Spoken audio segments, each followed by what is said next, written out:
dan bahagia. Perkenalkan, nama saya Mira Novita, guru SMP Negeri 7 Tanjung Pinang. Perkenalkan, saya Nurul Fajria SPD dari SMP Negeri 7 Tanjung Pinang. Perkenalkan, saya Yurika Sagita Putri, guru SD Negeri 05 Tanjung Pinang Timur. Kami, calon guru penggerak Angkatan 7, akan melaksanakan demonstrasi kontekstual modul 3.1. Selamat menyaksikan.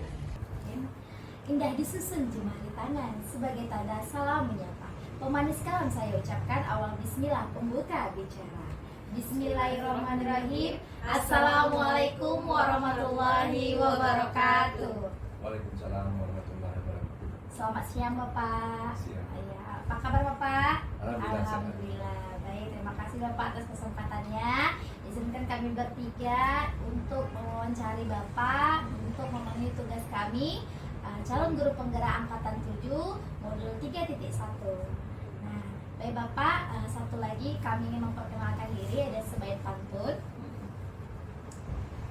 Membawa bekal ke Pulau 7, naik perahu sambil bernyanyi. Kami calon guru penggerak Angkatan 7 akan melakukan demonstrasi. Baik Bapak, terima kasih atas kesempatannya. Dalam hal ini kami akan mewawancari Bapak terkait pengalaman Bapak selama menjadi kepala sekolah. Intinya kami banyak belajar nih dari Bapak. Boleh Pak? Boleh. Oke, alhamdulillah. Terima kasih Bapak. Baik, adapun pertanyaannya. Nah, selama ini bagaimana Bapak dapat mengidentifikasi kasus-kasus yang merupakan dilema etika atau bujukan moral? Baik, saya pertama mengucapkan terima kasih dulu kepada ibu-ibu sudah dipercayakan sebagai narasumber dalam kegiatan wawancara ini. Saya juga baru melaksanakan kegiatan yang sama dengan ibu-ibu. Bahwasan juga kita saling belajar ya. Untuk pertanyaan ibu tadi, bagaimana saya mengidentifikasi antara bujukan moral dengan dilema etika. Sebenarnya saya belum banyak pengalaman menjadi seorang pemimpin, baru beberapa bulan saja. Namun ada satu pengalaman yang luar biasa yang belum pernah mungkin semua kepala sekolah atau pimpinan menghadapi suatu permasalahan yang satu ini. Saya boleh sebutkan? Permasalahannya itu adalah menutup atau tidak mengaktifkan sekolah. Jadi inilah yang pertama saya pertimbangkan, apakah ini adalah suatu dilema etika ataupun bujukan moral. Di mana di sini saya temukan, ini saya bulatkan bahwa ini adalah dilema etika, karena di sini mengandung keduanya benar. Artinya begini, kalau sekolah ini ditutup atau diteruskan, dua-duanya itu adalah hal yang benar dilaksanakan.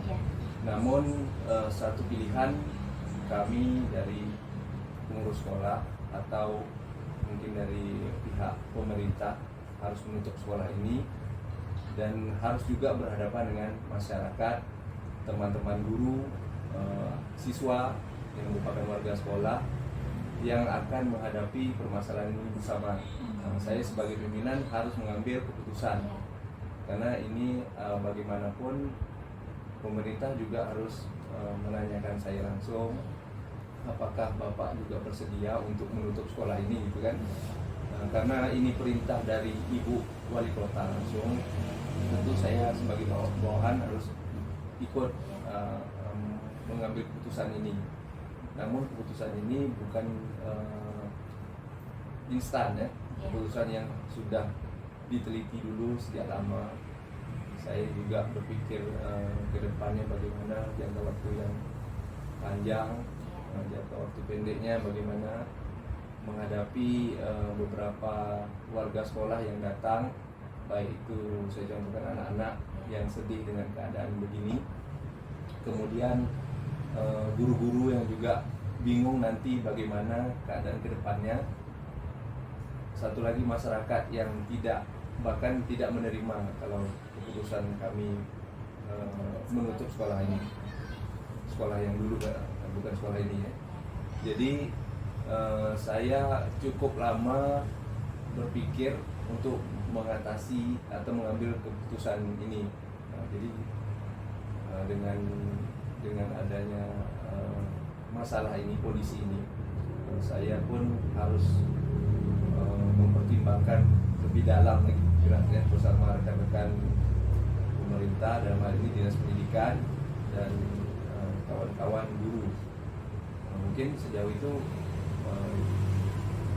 dilema yang Iya. saya dapatkan. Di antara pilihan dua tadi ya Pak ya, Yang sangat berat menurut membuka saya. dan menutup gitu ya. Dua-duanya benar ya Pak ya. Mm-mm. Jadi setelah dilemanya. Baik Bapak. Nah untuk pertanyaan berikutnya Pak, selama ini bagaimana Bapak menjalankan pengambilan keputusan di sekolah Bapak? Terutama untuk kasus-kasus di mana ada dua kepentingan yang sama-sama benar atau sama-sama mengandung nilai kebajikan. Itu tadi yang saya sampaikan. Saya juga baru jadi seorang pemimpin, mungkin masih istilahnya masih muda dalam mengambil keputusan. Namun sebuah keputusan itu saya ambil atau saya pilih itu berdasarkan dari banyak kepala, banyak manusia, banyak rekan, dari masyarakat, dari warga sekolah terutama. Jadi untuk mengambil keputusan itu bukan keputusan saya sendiri, saya harus mempertimbangkan dengan rekan-rekan sekeliling. Dan yang paling penting itu adalah keputusan itu akan mengganggu masa depan atau kondisi jangka panjang kemudian. Itu yang harus dipertimbangkan nantinya hasilnya. Nah, mempertimbangkan jangka pendek atau jangka panjang gitu Iya. ya Pak ya. Nah, untuk langkah-langkah atau prosedur seperti apa yang biasa Bapak lakukan selama ini? Kalau selama ini kami yang paling penting itu warga sekolah ya. Kami tetap namanya keputusan kita harus musyawarah yang paling utama.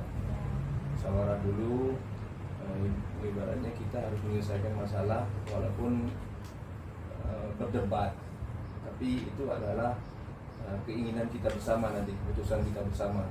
Jadi nanti yang menanggung risiko semuanya, Iya. bukan saya sendiri kan gitu. Jadi keputusan itu nanti jangan menyesal di kemudian hari ya. Berdasarkan musyawarah dulu ya Musyawarah Pak yang ya, paling penting. kesepakatan bersama ya Pak. Iya. Baik, terima kasih Bapak. Baik, saya akan menanyakan 3 pertanyaan ya Pak ya, dari lanjutan dari Bu Nurul tadi. Hal apa saja yang selama ini Bapak anggap efektif dalam pengambilan keputusan pada kasus dilema etika yang seperti tadi Bapak sampaikan? Yang Efektif. Yang paling efektif itu pertama kita harus tahu dulu aturan yang berlaku. Aturan itu kan mengikat kita untuk mengambil keputusan juga. Paling penting adalah aturan mengenai apa risiko atau yang dihadapi nanti, itu kita pikirkan di belakang kan. Yang penting aturan dulu. Kalau kita sudah sejalan dengan aturan, mudah-mudahan langkah kita sepertinya aman dan benar. Untuk yang dihadapi itu teknik kita lah, bagaimana cara kita menghadapinya.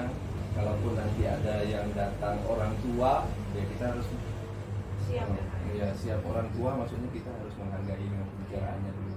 Yang muda juga dengan emosi juga kita harus menghargainya juga. Iya. Gitu. Selama ini ada nggak Pak tantangan dalam pengambilan keputusan, terutama dalam kasus dilema etika? Saya contohkan kembali yang sekolah yang lama itu ada beberapa tokoh masyarakat yang tidak menerima, bahkan mengancam dinas pendidikan untuk kalau bisa diberhentikan yang punya inisiatif untuk menutup sekolah ini. Jadi saya juga didatangkan RW waktu itu, sampai dikatakan kalau saya tidak bersosialisasi makanya masyarakat tidak nyaman dengan ini kan. Tapi kita kan punya trik atau punya teknik masing-masing untuk supaya penyampaian kita, ide kita dipakai juga, diterima juga oleh mereka, gitu kan. Dengan cara mungkin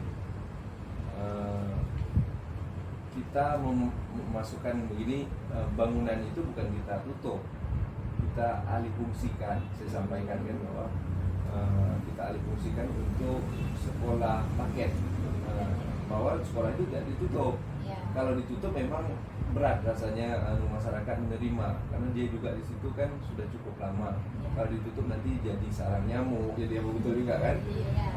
Jadi untuk saya sampaikan bahwa ini tidak ditutup, ini dialihfungsikan untuk sekolah yang lain, karena begitu mereka akhirnya menerima gitu. Salah satunya itulah. Berarti tadi Bapak mengalami ancaman ya, Betul. ancaman dari RT RW dan tokoh masyarakat yang ada di sekitar situ. Pertanyaan selanjutnya Pak, ada nggak Pak jadwal tertentu dalam menghadapi pengambilan keputusan, ataukah Bapak harus mengambil di saat itu juga terjadi masalah Bapak langsung putuskan, atau Bapak membuat jadwal gitu dengan guru-guru atau bagaimana? Jadi keputusan itu saya ambil cukup panjang waktu. Kalau bicara waktu tentu ada jadwalnya kan. Jadwal kita mengundang dari pihak dinas pendidikan, mengundang dari teman-teman rekan sejawat, sampai ke siswa juga kita tanyakan kalau untuk mengambil keputusan di sekolah. Itu semua warga sekolah, mungkin di sekolah ini baru, jadi belum banyak permasalahan yang kita temui. Jadi sekolah yang lama lah yang saya ceritakan kan. Kalau waktu guru juga dulu pernah mengalami, tapi ini yang ditanyakan sebagai pimpinan kan. Sebagai pimpinan tentu harus punya jadwal. Jadwal itu agar suatu ketika kita kumpul semuanya hadir, apalagi yang bersangkutan kan. Jadi tidak semudah membuat istilahnya mengambil keputusan itu tidak semudah yang kita pikirkan kan. Kita harus mempertimbangkan dengan waktu yang cukup panjang. Perencanaan dulu. Kecuali kalau memang keadaannya darurat. Darurat ya, Kalau urgent darurat, gitu langsung di tempat ya Pak ya. Kalau misalnya anak jatuh atau apa kan, anak jatuh ya mau tak mau kita harus ambil keputusan cepat. Nah, walaupun itu salah nanti keputusannya mungkin kan, kita dalam keadaan cepat kan. Kalau salah nanti kita ambil lagi keputusan yang lain ya. Selanjutnya akan dilanjutkan. Baik Bu Mira. Ini Pak, pertanyaan selanjutnya lanjutan dari pertanyaan Bu Nurul dan Bu Mira. Adakah seseorang gitu Pak atau faktor-faktor yang selama ini mempermudah atau membantu Bapak dalam pengambilan keputusan yang pernah Bapak Dalam pengambilan keputusan saya sendiri harus punya fakta. Harus punya bekal lah untuk menentukan keputusan. Jadi kan saya sendiri harus menemui siapa saja yang bersangkutan dalam permasalahan ini. Contohnya dengan siswa. Siswa kan ramai di sekolah. Bukan satu atau dua orang aja yang kita tanyakan atau kita diskusikan atau kita musyawarahkan. Kita ambil apa permasalahannya. Jadi menurut saya semua orang yang bersangkutan dalam permasalahan itu adalah orang yang membantu kita dalam menyelesaikan masalah. Berarti semua orang yang dalam permasalahan itu terlibat ya. Terus faktor-faktornya bisa dengan tadi fakta-fakta yang terjadi di lapangan. Iya betul. Pertanyaan selanjutnya Pak, dari semua hal yang sudah Bapak sampaikan, yang sudah Bapak ceritakan kepada kami tadi, pembelajaran apa kira-kira yang atau pengalaman apa yang bisa Bapak ambil dari pengalaman Bapak mengambil keputusan? Yang paling utama adalah kesabaran. Sabar dan tahan sedikit emosi. Kadang-kadang orang yang punya masalah ini dia memancing amarah kita. Kalau sudah marah, permasalahan tak akan terselesaikan. Jadi kuncinya kalau menurut saya, apa aja masalahnya sabar dulu. Kalau bisa kita hindari dulu emosi panasnya dulu. Kita hindari dulu, kita cari tempat yang dingin, kita atur. Jadi kesabaran lah untuk menyelesaikan masalah menurut saya. Baik Pak, jadi tadi pelajaran yang bisa kita ambil itu kesabaran ya Pak dalam menghadapi semua masalah yang kita hadapi. Nah, ini Pak pertanyaan terakhir nih Pak dari kami, karena kami kami kan CGP angkatan 7 ini, jadi ada nggak gitu Pak tips-tips dari Bapak atau saran-saran dari Bapak jika di antara kami ini atau kami ini nanti menjadi seorang pemimpin, pemimpin pembelajaran atau pemimpin di sekolah nanti. Nah, ada nggak tips atau saran dari Bapak untuk mengambil keputusan? Ya. Jadi gini, menurut saya yang wawancara ini nanti bakal pemimpin semua. Ya. Tinggal menunggu waktunya aja. Amin. Ya. Amin. Jadi kalau tipsnya, semua permasalahan itu nanti akan kita jumpai, kita temui masalahnya. Untuk menyelesaikannya itu tadi yang saya sampaikan dari sabar tadi. Nah, itu satu. Kemudian kita harus bersikap ramah dengan siapapun yang datang marah-marah, kita ramah. Yang ngejek kita ramah. Jadi nanti kalau kita ramah, orang itu mau berkomunikasi dengan kita. Kalau udah berkomunikasi, kita bisa bermusyawarah. Jadi untuk gampang kalau udah bermusyawarah. Nah, jadi kita sebagai seorang pemimpin, nanti ini tips aja mungkin mudah-mudahan ibu-ibu semua jadi seorang pemimpin, amin ya. Nah, jadi kuncinya selain sabar tadi ramah aja. Kalau udah ramah, terbuka nanti musyawarahnya. Orang akan mudah untuk berbicara dengan kita, menyampaikan apa aja. Jadi kuncinya itu tipsnya untuk Putri, Bu Nurul, dan Bu Mira. Mudah-mudahan bermanfaat apa yang saya sampaikan. Iya, amin. Sangat-sangat bermanfaat sekali Pak. Baiklah Bapak, terima kasih Pak atas waktunya, kesempatannya. Bapak sudah meluangkan waktunya di siang hari ini untuk kegiatan wawancara pengambilan keputusan ini.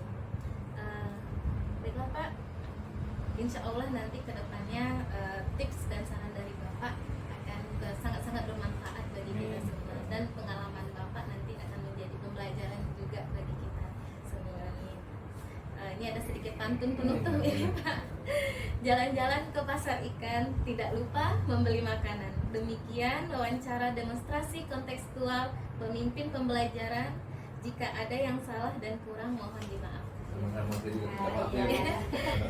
Ya, ada satu bait pantun lagi Pak. Satu lagi ya? Bapak, ya. Dua lah kalau gitu. Ya. Satu sama satu dua ya Pak. Ya, terakhir Bapak, seperti biasa pantunnya rompak kumpang bertalu-talu, udara cantik mulai menari. Semoga Bapak Husni sehat selalu, terus melangkah membangun negeri. Amin. Terima kasih Bapak. Terlebih terkurang kami mohon maaf. Kami pamit undur diri dulu Bapak. Kami akhiri. Wassalamualaikum warahmatullahi wabarakatuh. Terima kasih Pak. Iya. Bismillahirrahmanirrahim. Assalamualaikum warahmatullahi wabarakatuh. Waalaikumsalam warahmatullahi wabarakatuh. Selamat siang Pak. Apa kabar Bapak? Alhamdulillah. Alhamdulillah, luar biasa. Ya Bapak, terima kasih atas kesempatan yang diberikan. Izinkan kami bertiga calon guru penggerak. Saya Nurul Fajriah dari SMP Negeri 7 Tanjung Pinang. Saya Jalan Vita dari SMP Negeri 7 Tanjung Pinang. Saya Yurika Sagita Putri dari SD nomor 5 Tanjung Pinang. Izinkan Bapak, kami bertiga ingin berkolaborasi untuk menunaikan tugas demonstrasi kontekstual modul 3.1. Iya.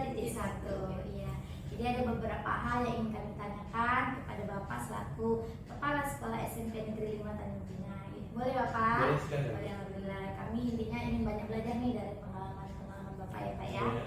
Baik, ada 8 pertanyaan yang akan kami tanyakan.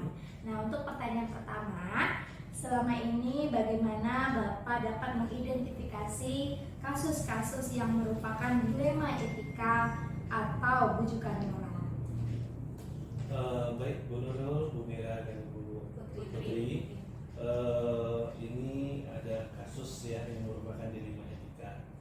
Namanya dalam proses kepemimpinan hari demi hari pasti ada terus permasalahan yang kita hadapi bagi kepala sekolah terhadap instansi yang dipimpinnya. Termasuklah di sini adalah dilema etika. Peristiwanya ini terjadi dengan salah seorang guru kami yang ingin membantu abangnya yang terjerat dengan pinjaman online. Nah, si abang ini meminta bantuan kepada si adik agar dapat membayar angsuran berupa bunganya saja tanpa pokok pinjamannya. Jadi hal ini sudah terjadi lama, sehingga si adik ini sudah minjam ke guru-guru, minjam ke wali murid, dan makin banyak, sehingga terjadilah terdengarlah oleh saya permasalahan ini. Lalu saya telusuri dan ternyata memang benar kejadiannya. Maksudnya si adik tadi itu, guru kami ini bermaksud baik, ingin menyelamatkan kakaknya dengan cara meminjamkan uang kepada wali murid. Namun dalam arti kata, memang di dalam etika itu memang bisa boleh-boleh saja. Namun di antara yang kedua ini kan ada sesuatu yang membuat merendahkan harga diri kita seorang guru dalam meminjam kepada orang lain, gitu ya. Jadi akhirnya kami dari sekolah memutuskan mencari solusi permasalahannya supaya si ibu guru tadi itu terangkat kembali harga dan martabatnya sebagai seorang guru, dan abangnya itu tidak dikejar-kejar oleh pinjol. Maka ditawarkanlah pinjaman koperasi. Kebetulan sekolah kita adalah koperasi untuk menutupi dan melunasi semua utang piutangnya. Dan alhamdulillah setelah diadakan pembicaraan dengan syarat-syarat yang sesuai dengan ketentuan perkoperasian, dan mereka menyanggupinya.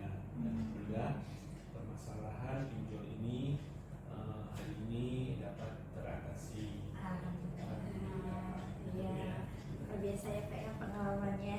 Nah, untuk pertanyaan kedua nih Pak, selama ini bagaimana Bapak menjalankan pengambilan keputusan di sekolah Bapak, terutama untuk kasus-kasus di mana ada dua kepentingan yang sama-sama benar atau sama-sama mengandung nilai kebaikan? Ini terjadi di saat pertandingan, dua event pertandingan, ya, yang satu adalah futsal, yang satu adalah marawis. Kedua-duanya sama-sama membutuhkan biaya yang sangat besar. Di sini terjadilah suatu dilema yang mana salah satunya yang harus berangkat.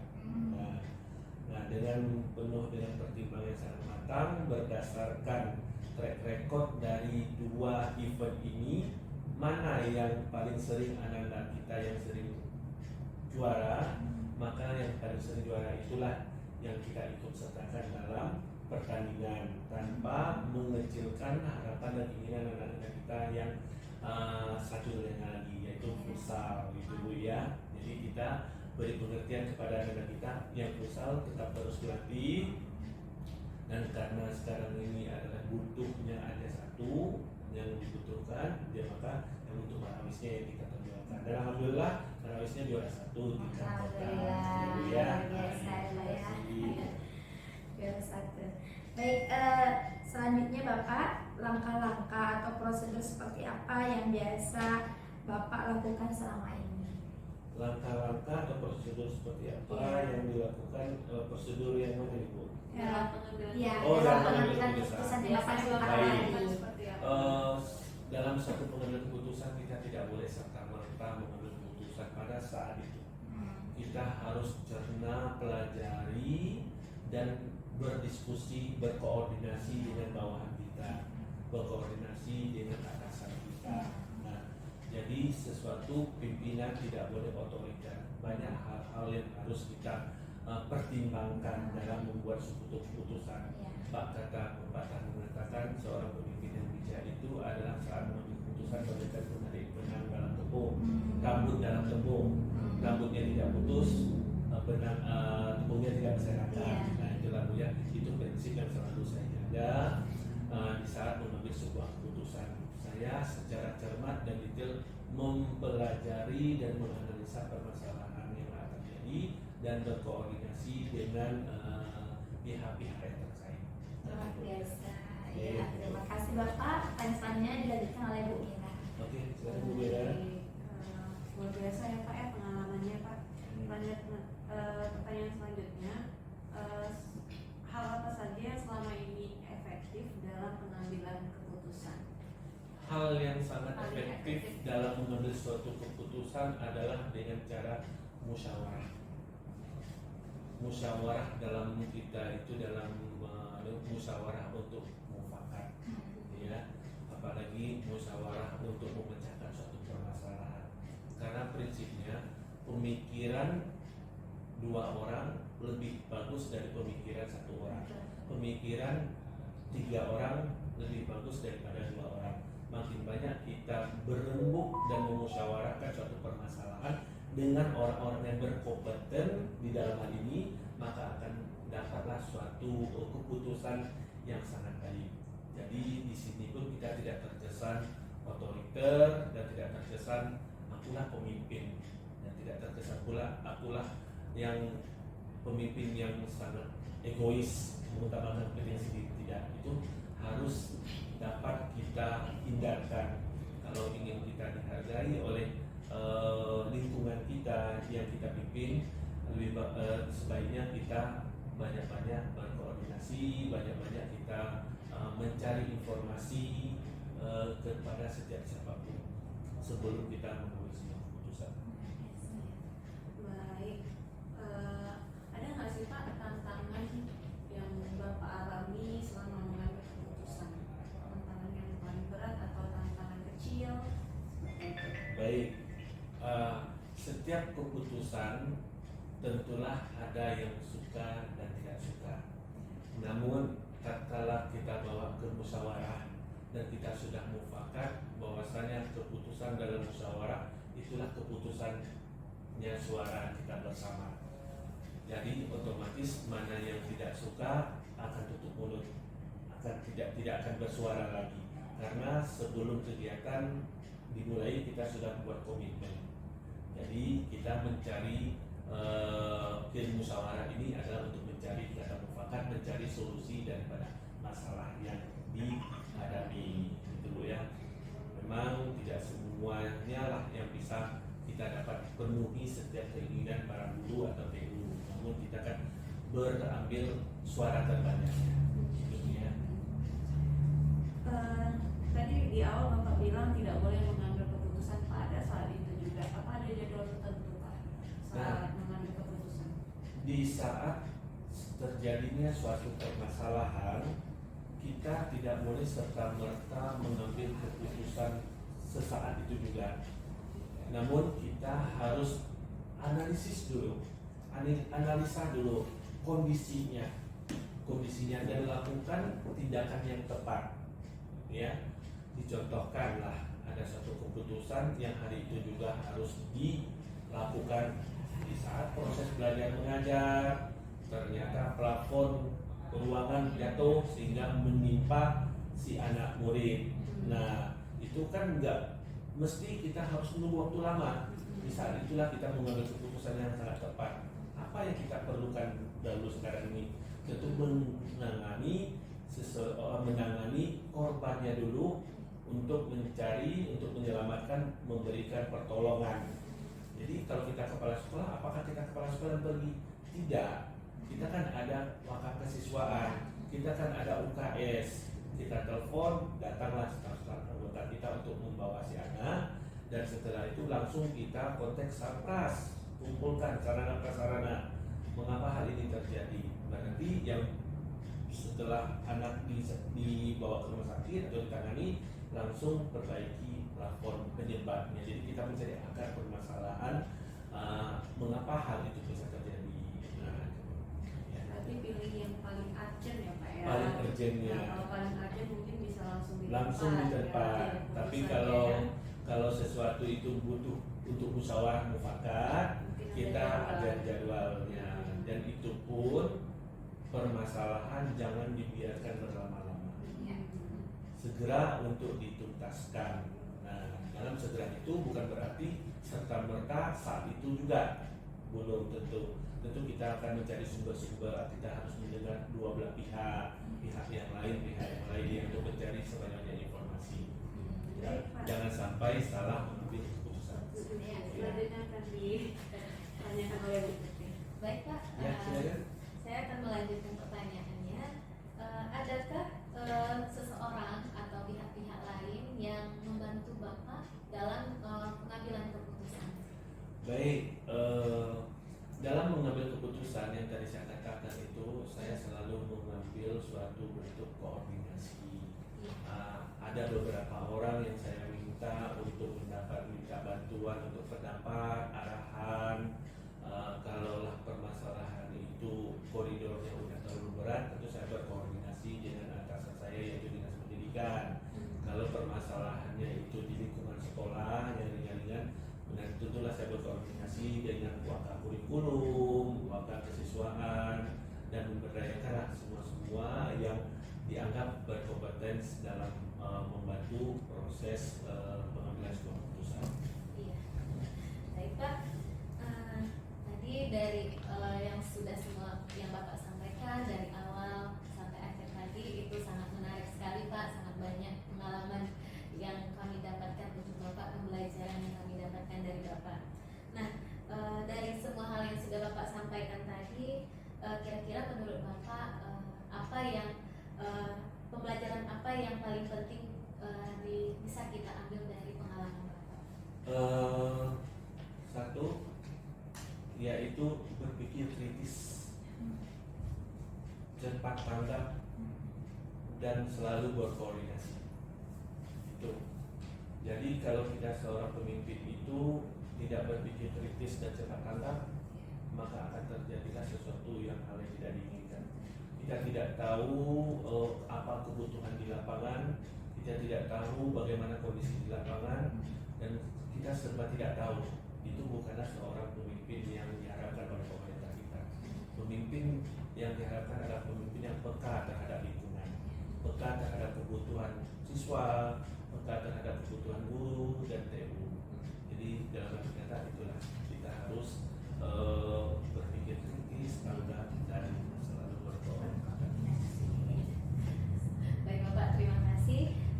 Terakhir nih Pak, ini ada nggak tips untuk kami gitu kan Pak, selaku calon guru penggerak angkatan 7, jika misalnya nanti kami juga berkesempatan menjadi seperti Bapak, Amin. menjadi kepala sekolah, ada nggak itu tips dari Bapak, saran-saran Oke. juga? Satu, mengendalikan emosi. Pengendalian emosi yang harus tetap kita jaga, yang harus tetap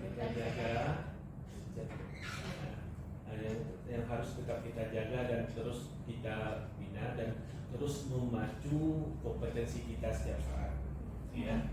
Nah, hal inilah yang membuat kita lebih bisa beda dengan orang lain. Dalam mengambil keputusan haruslah bisa berpikir.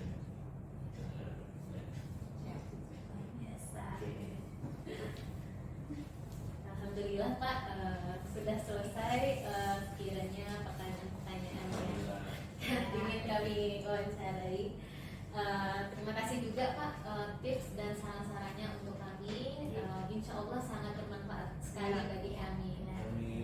Dan kami juga banyak belajar dari pengalaman yang sudah Bapak lalui, dari permasalahan-permasalahan yang pernah Bapak hadapi. Alhamdulillah Pak, sedikit pantun penutup nih dari saya Pak, mewakili teman-teman. Jalan-jalan ke pasar ikan, tidak lupa membeli makanan. Demikian wawancara demonstrasi kontekstual pemimpin pembelajaran. Jika ada yang salah dan kurang, mohon dimaafkan. Ya. Luar biasa Pak, terima kasih ya Pak atas kesempatan yang diberikan, luar biasa sangat memotivasi kami ya. Terima kasih, kami akhiri ya. Terima kasih Pak. Assalamualaikum warahmatullahi wabarakatuh.